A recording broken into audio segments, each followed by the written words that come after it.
Hola amigos, ¿cómo está? Aujourd'hui, on accueille Claudia Personal Trainer sur la chaîne YouTube. À côté de son activité de coach personnel, Claudia crée énormément de contenu passionnant sur ses réseaux et propose différentes formations sur ses sujets de prédilection. Et justement, parmi ces sujets, on aborde notamment ici les TCA et le métabolisme. Note personnelle, Claudia est aussi une belle personne, plein de bonnes ondes et c'est un plaisir de vous la faire découvrir si c'était pas le cas jusqu'ici. Allez, c'est parti, profitez-en bien.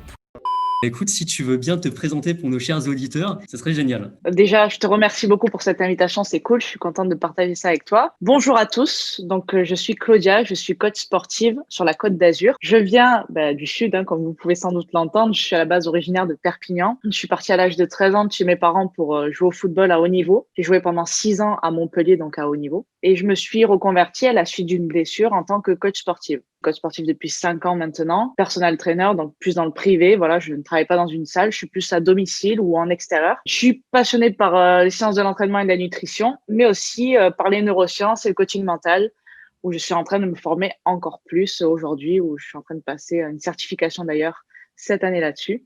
Ok, Et trop donc cool. voilà, j'ai une chaîne YouTube où je romps les mythes du fitness. J'ai un compte Instagram pareil, toujours avec des bonnes vibes et l'humour me sert un peu de levier pour transmettre mes informations qui sont pas toujours cool. La science, c'est pas toujours barbant, tu vois. Donc j'essaie de faire en sorte de le rendre plutôt fun. Et donc voilà, je pense avoir fait le tour. Et du coup, alors j'ai vu que tes travaux étaient pas mal tournés vers les TCA. Tu as sorti une Ouais, formation là-dessus d'ailleurs, tout à où fait. tu expliques plein de choses, en plus à ta manière. Alors j'ai regardé un peu comment c'était conçu et c'est très original. Alors je mettrai les liens dans la description comme d'habitude. N'hésitez Super. pas à aller checker ça parce que tu as une approche Claudia. Tu vois, tu as ton approche à toi là-dessus. Ouais, Je trouve ça assez chouette. Est-ce que tu veux nous en parler un petit peu? Alors déjà nous expliquer qu'est-ce que c'est, les TCA. ouais. Et puis ton regard dessus. Alors c'est un format qui se veut court. Je vais te demander de faire un petit Ouais, effort de je vais vulgarisation et essayer. de synthèse. Je vais essayer. Les TCA, donc c'est troubles du comportement alimentaire. Donc dedans, il y a tout ce qui est anorexie, boulimie et hyperphagie. Donc ce sont des troubles plus psychologiques, on va dire, plus mentaux, liés à la nourriture principalement, mais la source n'est pas toujours la nourriture. Ça peut être d'autres problèmes psychologiques ou des choses ancrées qu'on a eues dans l'enfance ou autre. Et souvent, on fait le lien avec la nourriture parce que la nourriture a été là pour faire un tampon émotionnel, donc ce sont des ancrages qu'on garde, etc. Donc on développe ce genre de troubles-là.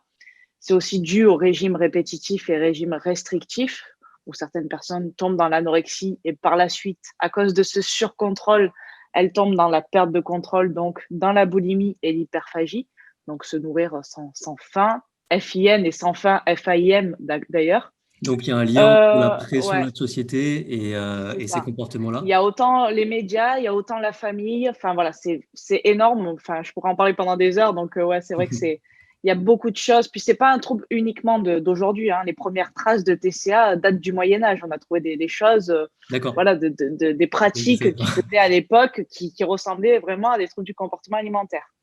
Moi, je me suis tournée vers ça parce qu'on m'a beaucoup sollicité là-dessus.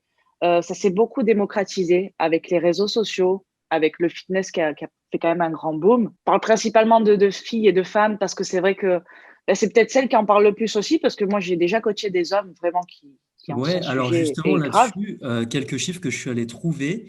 A priori, Ouais. il y aurait 20 à 22% de femmes qui souffrent de TCA. C'est énorme. Alors Mhm. je m'attendais pas à ça, très Bien honnêtement. sûr. On a fait d'autres épisodes avec Alissa qui est anorexique, donc ça c'est le premier Real Talk, avec une autre personne qui est hyperphagique. On a vu aussi la boulimie, mais on a tendance à se dire que c'est des cas isolés. Donc ça c'est pour les filles. Ouais. Et pour les hommes, 13 à 14% des garçons. Ouais. C'est Et pas rien. encore, ça, c'est ce qu'on sait, quoi. C'est vrai qu'il y en a qui en parlent de plus en plus parce qu'on voit que les autres en parlent. Et puis, il faut savoir que tout le monde, absolument tout le monde peut développer, alors c'est pas pour faire peur, hein, peut développer des TCA. C'est pas génétique, hein. Il y a Hmm. des trucs dans la génétique qui font que ça peut favoriser, mais quelque part, c'est un truc qu'on peut avoir en sommeil en nous et que pour un choc ou pour autre chose, on peut le déclarer un petit peu.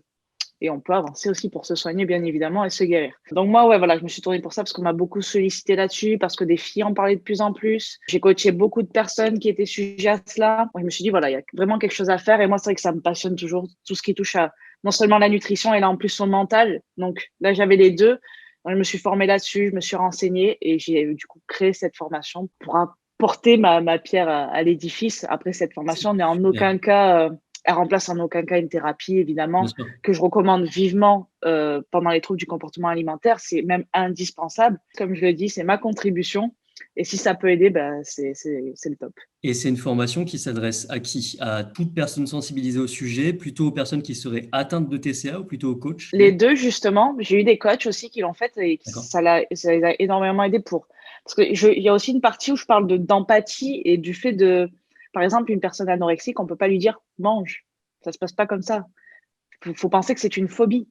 Alors je leur dis: «Prenez votre pire phobie et imaginez que c'est le fait de manger». Si ta phobie, c'est la phobie des araignées, on va pas te dire: «Ben, mets-la sur ta tête», tu vois? Là, c'est pareil quand tu demandes à une personne, anorexique de manger, tu lui demandes de vivre sa phobie, donc c'est compliqué. Donc il y a une partie de compassion et d'empathie qui est hyper importante pour l'entourage ou pour le coach. Donc c'est aussi utile pour ces personnes et évidemment pour les personnes qui en souffrent. Mais voilà, c'est un plus, en plus d'une thérapie toujours. OK. C'est vrai que c'est passionnant, hein, tous ces systèmes. On en parlait avec, Baptiste Noël que tu connais peut-être. Ouais, On parlait, ouais, de neurosciences et justement de tous ces impacts-là liés à des dépressions, à des accoutumances et au ouais, c'est ça. phénomène d'addiction et c'est vrai que c'est quelque C'est chose. énorme.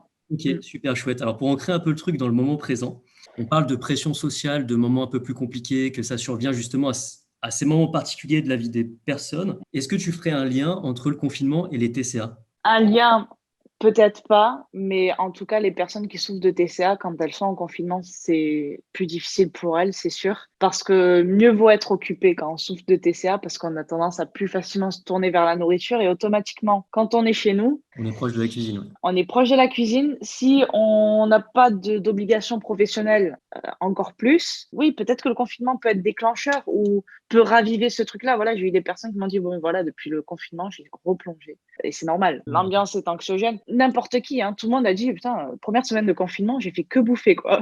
Mais ouais, mais OK. En fait, tu as une période de stress et ton Ouais, corps en a aussi quelque part besoin. Il a plus besoin de certains types d'aliments que des aliments transformés, on est d'accord.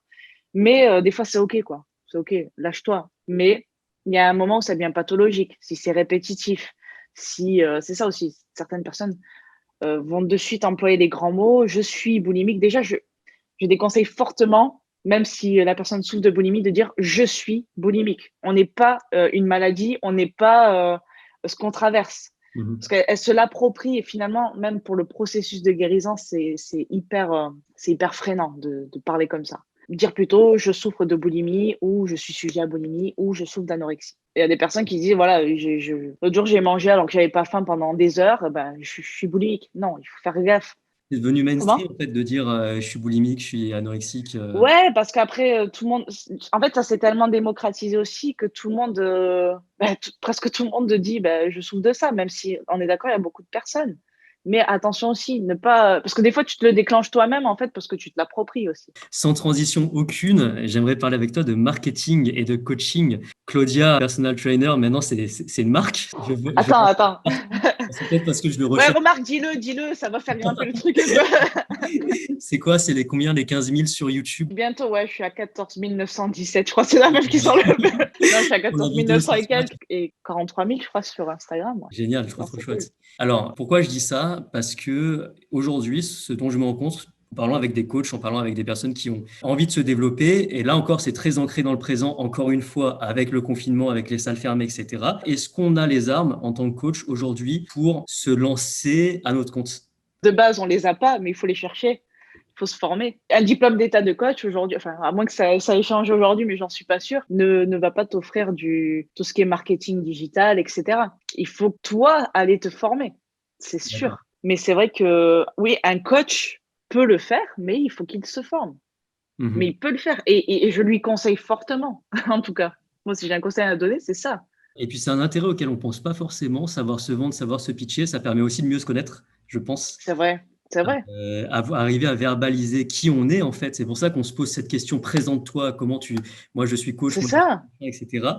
Et en fait, réussir à mettre des mots sur nous, on a du mal à se réduire, enfin à quelques mots, mais je pense que ça permet aussi de mieux savoir qui on est à cet instant T, en sachant que tout c'est change à ça l'instant et et d'être aligné avec ça aussi. voilà, d'aller vers ce vers quoi on veut aller, vers une autre définition Bien de sûr, nous-mêmes c'est pour le hyper important. parce que je remarque, alors encore une fois, c'est ce que je t'ai dit un peu en off, je Mmh. débarque dans ce monde-là. Ce que je remarque, c'est que le principal argument d'un coach, alors je vois beaucoup de coachs hommes, je vois pas beaucoup de coachs femmes, ça c'est encore un autre sujet, c'est Mmh. leur corps, leur physique. Et j'ai l'impression que Ouais, alors j'ai fait un méga raccourci. Le dopage, vas-y. c'est un argument de vente. J'ai l'impression qu'il y a du dopage fake. marketing dans le coaching, qui Ouais, a bon, comme de la retouche marketing du nana, c'est ce que je vois sur les réseaux beaucoup. c'est une vitrine, hein, quelque part. Moi, on m'a déjà dit, quand je vais chez l'esthéticienne, j'aime bien qu'elle ait la peau nickel. Donc, quand D'accord. je vais voir une coach, j'aime bien. Tout est une question de point de vue. Tout le monde ne pense pas la même chose. C'est vrai que c'est une vitrine aujourd'hui, hein, une coach, on va dire qu'elle est plus crédible parce qu'elle a un certain corps. Encore que je ne suis pas totalement d'accord avec ça. Si on prend notre métier, entraîneur de foot, par exemple, Mhm. pour moi, les meilleurs entraîneurs de football n'ont pas été les meilleurs joueurs de football. Entre coacher et être sportif, il y a une différence. Même si quelque part tu transmets quelque chose, il faut que quand même toi du coup comme on disait là, tu sois intègre avec ça et que tu sois aligné avec ça, que tu montres l'exemple. Mais ça ne veut pas dire que tu dois avoir un corps parfait. Personne Des n'a un corps qualités parfait différentes. d'ailleurs. C'est ça. Et après, comme tu dis, c'est peut-être un manque de marketing de leur côté à eux, qui misent tout sur leur physique et qui vont même jusqu'au dopage pour pouvoir Ouais, obtenir des ouais. clients. Je voulais parler avec toi de différence dans le marketing entre ce qui est brandé homme et ce qui est brandé femme. Alors, pas forcément au niveau des compléments, tout ça, pourquoi pas. Ça peut être au niveau Mm. du matériel, mais aussi au niveau des entraînements. On nous vend des Ouais. exercices hommes et des exercices femmes. Je vois très peu Mm. d'hommes faire du hip thrust, je vois très peu de femmes faire du développé couché. À tort ou à raison, tu pourras me le dire. Qu'est-ce que tu penses de tout ça? Moi, déjà, d'entrée, ce que je peux dire, c'est qu'une femme peut s'entraîner comme un homme. Bien sûr. Voilà. Mais je pourrais dire l'inverse, un homme peut s'entraîner comme une femme, mais on va pas le comprendre si je dis ça. Donc je dis l'inverse. Et c'est vrai que même pour les compléments, tu l'as rapidement dit, pour les compléments, c'est vrai que Mhm. les, ça va être la couleur rose pour les femmes, toutes ces Ouais, choses-là, tu ouais. vois. C'est vrai que les femmes, ça va être des mouvements avec peu ou pas du tout de charge, des mouvements qui leur font plaisir, c'est-à-dire beaucoup tournés vers les fessiers, vers les adducteurs, vers la culotte de cheval, etc., tout en sachant qu'on ne peut cibler une perte de gras ou autre. Ça donne bonne conscience au coaché, ça. Ça lui donne bonne conscience, tu vois. Mhm. Et ça m'est déjà arrivé de me retrouver dans des séances et de faire quelque chose à une cliente et puis elle me dit ah, on peut pas travailler un peu l'intérieur des cuisses et tout ça, j'aimerais perdre. Donc, moi, mon travail, bon, je suis un peu pédagogue, donc j'essaie d'expliquer que c'est pas possible, etc.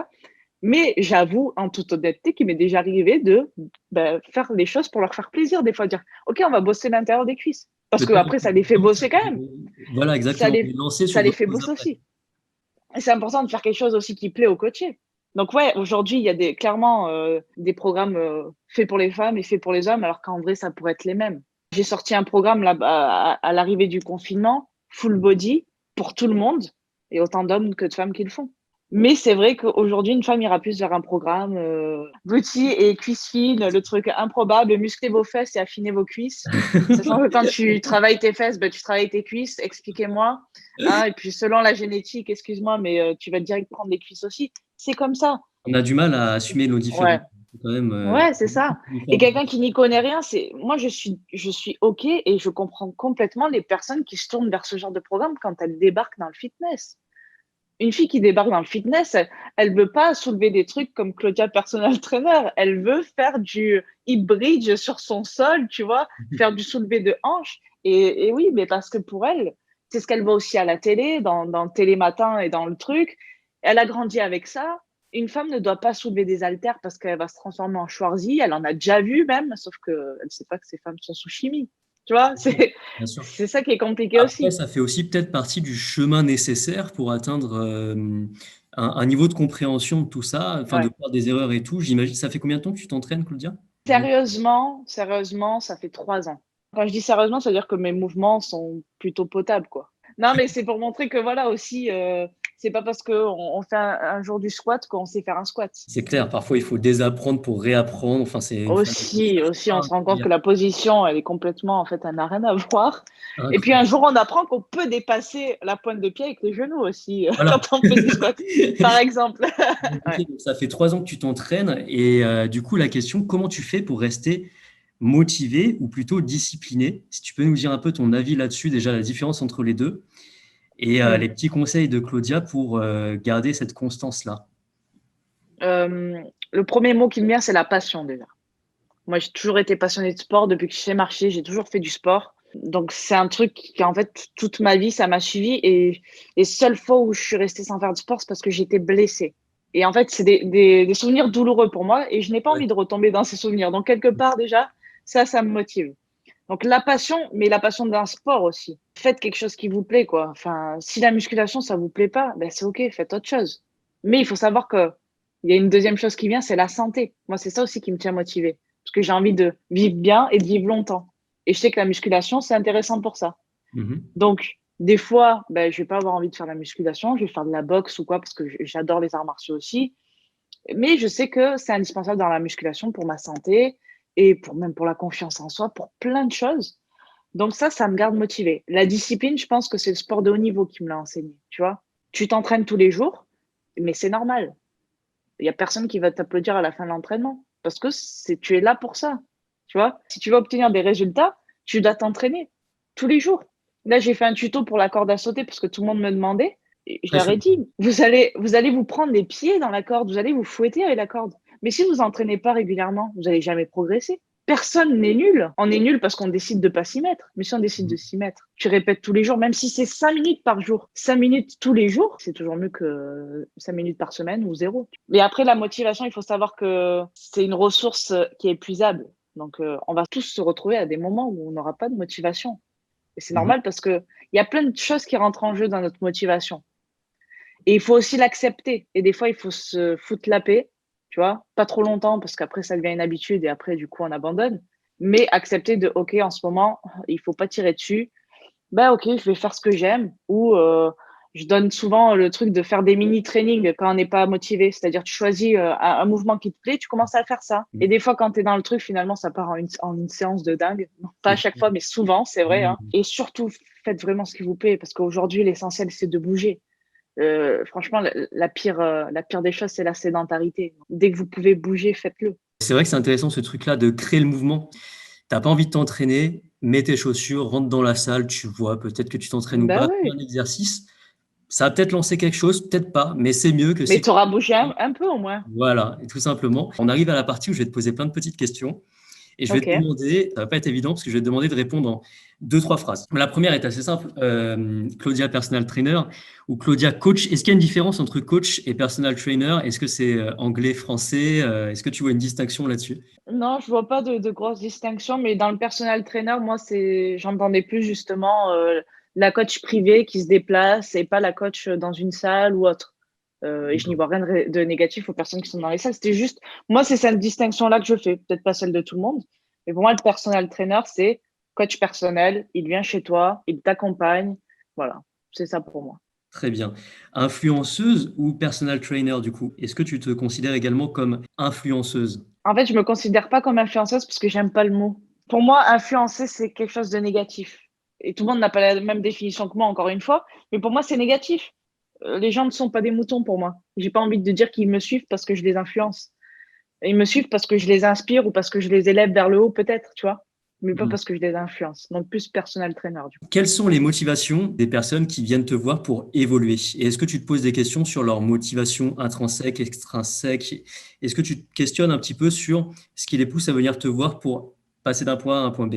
Alors, généralement, ils me le disent Ouais. quand ils me sollicitent directement. Mais pour moi, c'est hyper important de connaître leur source de motivation, toujours. Et encore plus là, avec ce que j'apprends avec ma certification en neurosciences, connaître ses sources de motivation et de démotivation aussi, c'est hyper important de savoir ce qui nous motive et ce qui va nous démotiver. Mais de manière générale, on me sollicite pour perdre du poids, pour ces choses-là. Après, du coup, comme j'ai plus parlé de TCA, il y a beaucoup de personnes qui me sollicitent par rapport à ça. Et aussi tout ce qui est motivation. Et également, on prend une coach parce qu'on n'arrive pas à se bouger les fesses tout seul. Alors que la coach, elle tape à ta porte, tu peux pas reculer, quoi. Elle est là. En fait, c'est ce qu'on appelle aussi l'arrosage automatique. C'est-à-dire que les gens n'arrivent pas à se motiver tout seuls, ils mettent un arrosage automatique, je prends une coach, elle viendra quoi qu'il arrive et je ferai ma séance. Si Mhm. j'annule, c'est la veille, sinon ils me payent. Mais C'est un oui, peu ça, mais il y a un quelque part, ça engagement. permet de. Ouais, il y a un engagement et c'est l'une des choses les plus importantes aussi quand on prend un coach. Carrément, c'est vrai qu'on oublie ça. Il y a la connaissance, mais il y a aussi la posture de coach, Mm. qui est figure d'autorité, pas que, mais qui est surtout Ouais. gros facteur motivationnel. Je pense que tu vois ça aussi dans tes cours en ce moment. Très, très cool, très intéressant. Alors, c'est quoi une fit girl? Est-ce que c'est simplement une femme qui fait du fitness?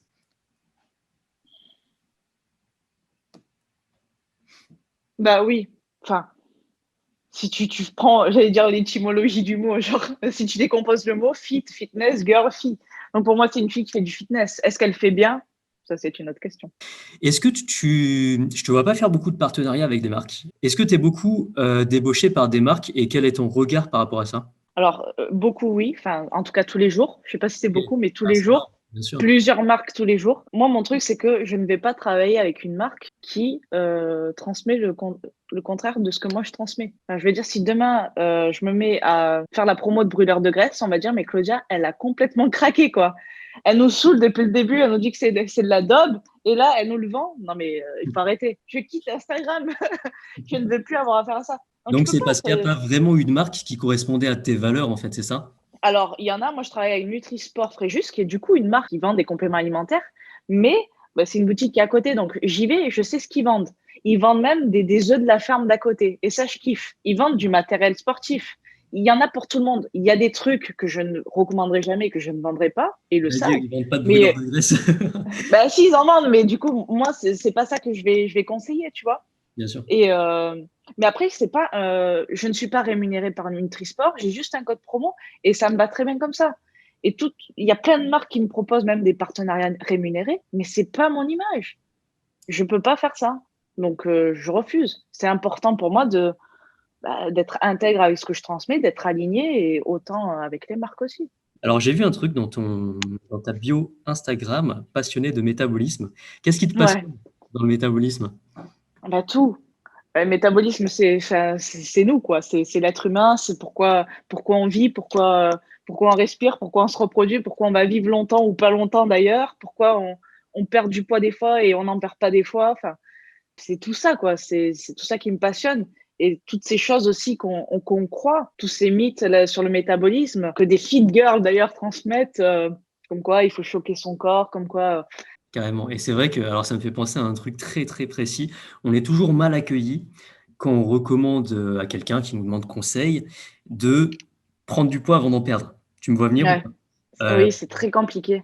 C'est C'est ouais, très ce compliqué. cas-là précis est Honnêtement, c'est très fréquent. ouais, oui, c'est hyper fréquent. Moi-même, j'ai beaucoup de mal à le verbaliser. Est-ce que tu peux nous dire deux, trois mots là-dessus? Quelqu'un qui a besoin de prendre du poids avant d'en perdre, c'est quelqu'un qui a souvent fait des régimes restrictifs. Peut-être des fois sans s'en rendre compte, hein. Il y a des personnes qui mangent pas beaucoup et qui pensent que c'est normal, mais c'est comme ça. Et en fait, le métabolisme s'adapte. Donc moins vous allez consommer de calories et plus le métabolisme va s'ajuster à cet apport calorique-là. Donc finalement, si vous voulez perdre du poids, vous allez devoir manger encore moins que ça. Et à un moment, c'est plus possible parce qu'en plus, tout est mis au ralenti dans le corps. Les femmes vont perdre leurs règles, perdre de cheveux, perdre des ongles, humeur exécrable, libido, on ne sait plus où elle est, enfin, le sommeil, n'en parlons pas. Tout ce qu'il y a de plus désagréable dans la vie, on va l'avoir, en gros. Et du coup, tu ne peux pas vouloir perdre du poids si ton métabolisme, il est là. Il faut d'abord le remonter. Et comme je le disais, il s'adapte. Pour le faire se réadapter, il faut augmenter les calories. Et comme il est là, forcément qu'il va avoir une prise de poids. Est-ce qu'elle est grave? Non. Est-ce qu'elle est normale? Oui. Est-ce qu'elle est bonne pour ta santé? Aussi. Et c'est ça qu'il faut retenir. Donc oui, tu vas voir ton corps changer. Alors certaines personnes plus que d'autres, ça dépend. Mais il faut penser long terme. Il faut penser que ça va te permettre après de perdre du poids, mais là, de façon définitive. Définitive, c'est-à-dire plus d'effet yo-yo, plus rien. Tu vois, et sans être à 900 calories par jour ou 1000 calories par jour, en mangeant comme une personne normale, en ayant une vie sociale aussi. En fait, le métabolisme, c'est un truc de dingue. Quand tu as Ouais, un ouais. bon métabolisme, tu as l'impression que tu es deux, en fait. Ton corps, c'est ton pote et il joue à fond avec toi. Et c'est ça, c'est ça. Mais c'est ce mindset-là qu'il faut avoir. On joue dans la même équipe que notre corps. Et il faut savoir qu'à chaque fois qu'on va aller à l'encontre de lui, il gagnera toujours. Et ça sera jamais cool pour nous. Donc, autant être dans la même équipe des meilleurs, on est d'accord, hein, autant être dans la même équipe que Léo Messi, plutôt que de machin de ton village, tu vois. Autant être dans la même équipe que les meilleurs. J'ai pas dit un footballeur professionnel en deuxième, hein, j'ai été cool. J'aurais pu, mais bon, j'aurais pu dire Payet. C'est pas, voilà, tu choisis Messi ou Payet à un moment donné, tu vois. Un petit mot sur les glaces en pré-dodo? Tu veux qu'un petit mot. Mais en fait, la glace en pré-dodo, pourquoi?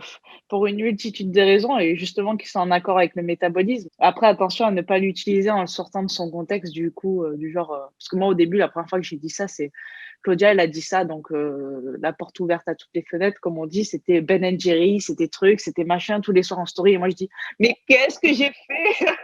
Qu'est-ce que j'ai fait, mon Dieu? J'étais là, je dis, faut que tu fasses une vidéo sur la Tu as glace, fait je ça pour crois. avoir des clients, quoi, disons-le. Ouais, non, mais c'est ça. Et c'était très, très compliqué. Du coup, j'ai dû refaire une vidéo où c'était obligatoire parce que là, ça partait en cacahuète.